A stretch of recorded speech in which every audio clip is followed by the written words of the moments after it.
What's going on, everybody? This is an episode from the No Gimmicks Needed Wrestling podcast. Do you like podcasts and you want to see the full podcast? Make sure you check out the No Gimmicks Needed Wrestling podcast on all your podcast platforms, such as Apple Podcasts, Google Podcasts, Stitcher, Spotify, iHeartRadio, among many others. But you're listening to the episode right here on YouTube, so make sure you hit that like button and below, and make sure you hit the subscribe button to NC Studios and NC Level Up for all your gaming needs. This is the Nerd Coalition. Enjoy the show. First of all, we just talked about NXT TakeOver, and Parker calling it the end. And we're going to talk about why it is, because we got a backstage power struggle within WWE. This shit is really getting out of hand right now, coming from reports and stuff that Dave Meltzer has been writing. Even though it's Dave Meltzer, stuff like that, I do believe a lot of stuff could be happening, where they said that there's to be behind the scenes power struggle with the WWE NXT brand. It goes the company it goes against the new company's directive for the NXT product. So obviously they said that Triple H and Shawn Michaels, a lot of people did not even know these cuts was even coming, and there are people backstage that are fearful of the Triple H and if their jobs. And I was sitting there thinking, like, who did you talk about? That? Then it came to me, and I was just like, wait a minute. You talk about Kevin Dunn? Because, Kevin Dunn is a Vince McMahon guy, and Triple H has already said, if him and Stephanie take control of it, Kevin Dunn is fired. And a lot of these people, see, they're turning against Triple H to get Triple H out of there so they can stick with the boss. And this shit is kind of like... So that's going crazy. And of course, a lot of blame is going on Triple H for their loss to AEW in the ratings. And I'm like, look, honestly, it ain't Triple H's fault. I would say Triple H ran a sprint when AEW was running marathons, but it's a whole big amount of bullshit than opposed to just Triple H losing to AEW. You got to think about the reason why people was watching AEW in the first place. Yeah, also not having fans hurt it too. So like that whole sprint, when AEW was having a little bit of fans and NXT was having like people that worked there, that was a difficult thing as well. Yeah, well also AEW did the idea of using fans before using their workers as fans first. Before NXT was just doing empty arena shit. And then they got hip to the game and started doing it. But once again, you take a show that was perfect the way it was for 1 hour on the WWE Network, and you take it and put it up against a hot new wrestling show with a lot of people that got a chip on their shoulder, and you got cocky enough, and it's almost like Vince wanted to see NXT fail. Because NXT could have easily went on another night, but they wanted to put it right up against AEW to think that they could win this fight. They also said that there is well, let me make sure I read this right. The company, the new company directive for the NXT product and the behind the scenes power structure involves those who fear for their positions, Kevin Dunn, if and when Triple H takes over and thus want to undermine him, and those who support Triple H, according to the Observer. It was noted that it's been considered a given that Triple H will run the wrestling end of WWE, while President Nick Khan will run the business end if something were to happen to Vince. Triple H is thought to be untouchable, but there is reportedly a feeling that he failed to stop AEW's rise and lost the war between NXT and AEW Dynamite. These factors gave Triple H the detractors and those who felt he would replace them, obviously, ammunition to use against him. The idea was that Triple H was in control and in a fight, but his vision for the NXT product failed to attract younger viewers. This is actually true because the demographic that was watching NXT were a lot older than kids. But I'll get to that in a minute. Yeah, I never thought NXT was for kids. For Exactly. Yeah. The Observer noted that within the TV and the wrestling business, it was considered that a given that NXT would eventually dominate Wednesday nights, especially with the backing of WWE, but that did not happen. It was noted by people within WWE that the situation became increasingly toxic because it was more of a power grab and people looking out for their own futures and considering the wrestlers as pawns in the whole deal, which sounds very familiar. There was a feeling that Triple H had shot the NXT roster up with too many wrestlers who had no potential for the main roster, and he was quick to sign indie wrestlers as fast as possible if they show any signs of potential, to stockpile wrestlers and keep them from signing from AEW and other promotions. NXT was originally created to be WWE developmental territory, but there was the idea that it was filled with 5'8" guys. Listen to this: 5'8" guys who were past 30 years of age, and Vince had the mentality that those wrestlers can't be main roster stars, at least for the most part, because there are exceptions. Top officials wanted bigger wrestlers and wanted more character development. Once sources noted that there was a mindset that when WWE would sign indie wrestlers, they would first have to beat the independent out of them where they came to the in-ring style, and then but when talents were called to the Raw or Smackdown, they had to beat the NXT out of them first. This is seriously the toxic mindset of this old fart. Yeah, for lack of a better word. Now, first of all, just give me your feelings on it first before I give you my feelings, because first of all, I truly believe that the shit that they saying right here is like y'all just set him up for failure in the first place. Yeah, I mean, it sounds like he got set up, but I mean, it's like he's, obviously he's married to Stephanie, but I'm like, don't act like Triple H. Don't like he just gonna stick around and be treated like garbage. It's like, don't act like he won't go to AEW. Bring Shawn Michaels with him and be the head of director or the head of creative there. Don't act like he won't do that.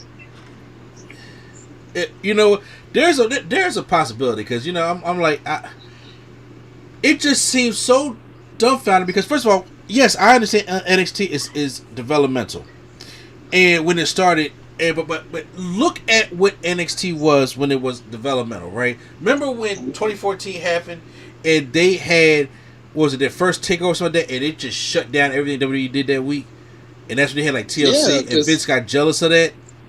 Mm-hmm. And now here's what people don't understand: the Indies, just because you made a name in the Indies. When Triple H brought these indie guys over to NXT, he taught them about promo work. He taught them about camera work. He taught them about selling. He talked about, because a lot people, y'all had to be honest with yourselves.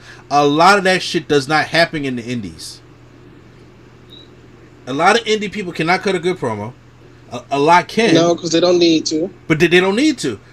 A lot of them don't know anything about camera work, camera presence, or anything like that. Because sometimes it's not cameras in the building. Sometimes exactly. Then they don't sell worth the shit. You gotta get to the next spot, brother. Gotta get to exactly. They don't sell worth the shit. So how can you say that NXT is not developing talent? They are developing talent.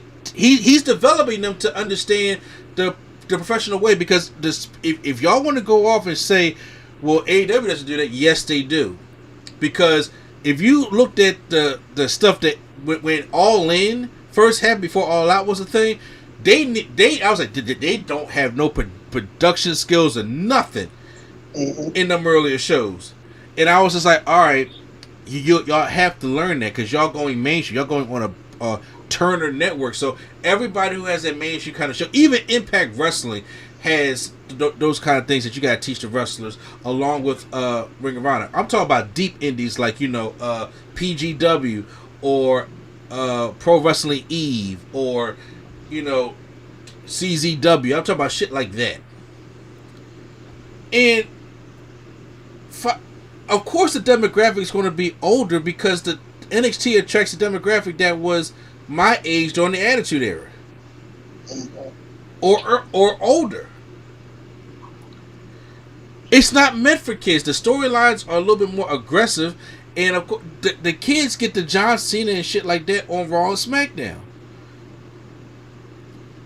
I truly don't understand the mentality of that. And NXT blew up into something big. They blew up into something big. So now, basically what you're telling me is, you want to go back to the days of Bo Dallas, where it's like you just got these random no-name people on your show, and you got to turn them into character. You know how long it took for Bo Dallas to get over? I'm talking about in NXT. Mm-hmm. You know how long it took a while. You know how long it took Angelo Dawkins to get over on NXT? Like 10 years. This man was in NXT from 7 to 10. It was even between 7 to 10 years just to get on it before the Street Profits was a thing. And I don't think Vince likes the idea of people going back to NXT, because he don't look at it as a brand that you should go back to, such as like Ember Moon or Finn Balor, people who have gone back down to NXT and helped NXT do a lot of things, but they probably look at it as, why would you want to be demoted? Why wouldn't you want to come back here? Because he gives them a better chance to showcase who they are on NXT. Also, when they try to say it's a third brand as well. Yeah. Oh yeah. Well, he definitely did like the third brand stuff, because first of all, you have this show on USA. Do you really think USA Network is going to like NXT going back to a strict developmental brand? Who's going to? I mean, wrestling purists and they definitely not 700,000 like they definitely not gonna get 700,000 like they was or less than that. No, not at all. So if you got these developmental talents that are no names, because it seems like if they want the Odyssey Joneses of the world, I'm like, okay, so yeah, he's on there, he's green, and they're trying to build it back. But what happens? Look at the stars that came from NXT. Look at all the stars, and they came out and tried to be even bigger. There would be no New Day without NXT. There would be no Wyatt family at that time without NXT. There would be no Shield without NXT. These are the stars that they have produced out of that show. But now Vince McMahon and Nick Khan has killed that idea. And I really don't know what Triple H's future is going to be, because why you tore apart his whole baby. He has to be professional. He has to be professional. But this man got every right to be pissed. And yes, I can see people backstage playing politics, because they know if Triple H was to get in line to take over the rest side of the business, well, guess what? A lot of y'all losing your jobs. Shit, I think Triple H would have probably kept the CFOs. Oh, definitely he would have kept them, or not whoever generic, or he would have either kept CFO or hired Jim Johnson back. Exactly. Kevin Dunn, gone, because that's a Vince McMahon guy. Bruce Pritchard is gone. Triple H will get some. He's a wrestler with the wrestler mind. So you know what that means. Say what? So you know what that means. What? Kevin Nash, X-Pac, Scott Hall, come on back. Come on, work for me. Look, they have different opinion, right? Okay, and I'm not gonna say first of all, the same thing with the AEW thing, and they say Triple H, lost against AEW. The time that they were going up against AEW, WWE was in the shittest product they had. Look, they just came off the worst year since 1995, which was 2019. Who's not going to want to watch something different?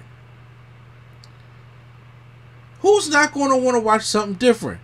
Because I know at that time, me and you was tired of watching Raw and SmackDown. Remember, it still is. It's not as bad. That Corbin, McIntyre, Lashley shit was, oh god, that was terrible.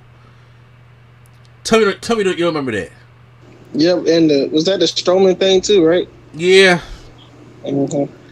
All that shit was bad. No, it was like three groups. It was like three groups from between the four. Yeah, they tried to bring Leo Rush up. 2019 sucked major ass. And I'm sorry, it just did. So now, we're sitting here thinking to ourselves like, AEW comes out in 2019. Who does not want to see AEW? Who don't want to see,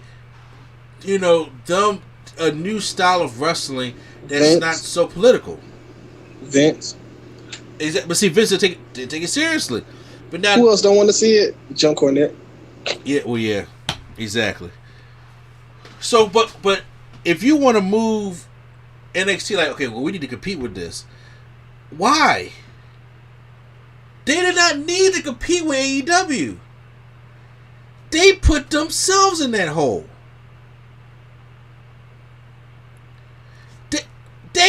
They decided we're going to put NXT on Wednesday. They could have put NXT on Tuesdays years ago. And you could have built up NXT that way, because when NXT moved away from Tuesdays, from Wednesdays to Tuesdays, the ratings started to go back up. And the people that are attracted to this kind of wrestling, the AEWs and NXTs, are grown up now. This is not 2000 and we're 12, 13 years old again. We are in our 30s and our 40s, so it's hard for us to watch two wrestling programs at the same time on the same night. That era is gone. And the kids today attention span is so damn short. They don't got time to be flipping. If one thing don't attract them at the beginning of the episode, they cut the shit off, or they go on their phone, or they go play the game. Am I lying? No, you're right. Because that's what my son does all the time. That's what he does. If he's not interested, and then he'll come back and watch on some. Well, why is Baron Corbin doing this? I'm like, you haven't been watching. I'm like, I don't blame him for not wanting to watch. This shit's stupid. But then you want to go blame NXT for all the problems because they lost. People want something new. Mm-hmm. People want something. I know, especially how y'all did Cody. I want to see Cody. I was never the biggest fan of the Young Bucks like that, but I love Kenny Omega. I love Cody, and I love Chris Jericho, the wrestler. So, seeing that the dynamic and knowing that it's going to be back on TNT, which I was raised on WCW, I was already hyped for the thing in the first place, and I just want to check it out to see what would be different. And it was completed. AEW got its problems. AEW has tremendous problems, but still, it was something different and a breath of fresh air opposed to the shit that WWE kept giving us all the fuck long. So I don't even know what's going to happen with NXT after TakeOver, because here's the thing. They said that Bronson Reed had a dark match, a trial match with Vince, and he says he wasn't interested anymore. And he said, well, what's the point of sending him back to developmental? We just don't need him. I said, what the fuck is that attitude? Because you know what that means? Adam Cole leaves. What does that mean for Samoa Joe? He's well over 30. Whoa. Yeah. Right. So, what does that mean for Samoa Joe? If y'all don't want people over 30 on there and you want developmental talent, that means Joe's going to be out the door. Ember Moon is going to be out the door. Mm-hmm. Ciampa's going to be out the door. Gargano may be out the door. Fool, they let go of them too. And they go over. Oh, bro, it's Dexter Lumis. He's not a developmental star. He's been doing this for years. Mm-hmm. He's not developmental. Mm-hmm. So, all these people you're talking about are going. So that means we're going to be stuck watching NXT with Odyssey Jones and Carmelo Hayes and the guy with the jacket, Trey Burke, like people we don't even know. How that we got to get invested into that all over again? That shit's stupid. You got to bring in somebody to help attract your show, especially when you're on a primetime network.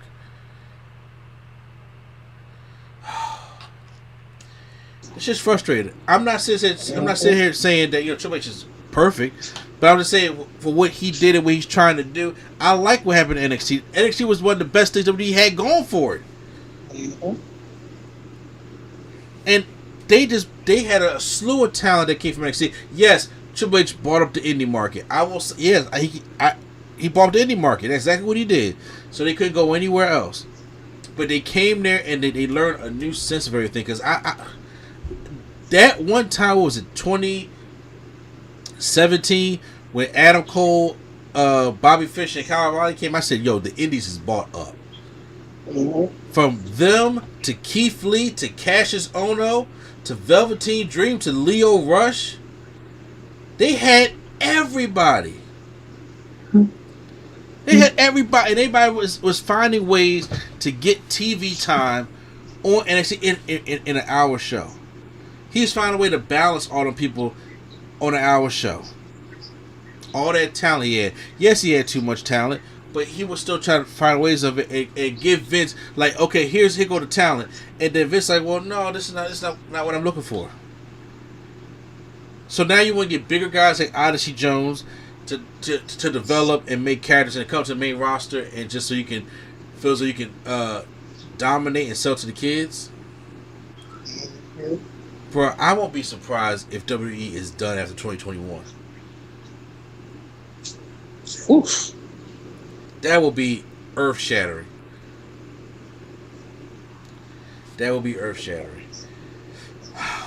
Anything else you want to add to that? Nah, I think you just about said it all. I'm sorry, I was pissed, man.